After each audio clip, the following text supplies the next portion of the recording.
أعوذ بالله من الشيطان الرجيم. بسم الله الرحمن الرحيم. الرحمن علم القرآن خلق الإنسان علمه البيان. الشمس والقمر بحسبان والنجم والشجر يسجدان.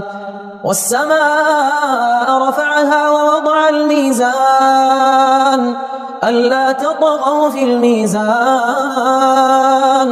وأقيموا الوزن بالقسط ولا تخسروا الميزان. والأرض وضعها للأنام فيها فاكهة والنخل ذات الأكمام والحب ذو العصف والريحان. فبأي آلاء ربك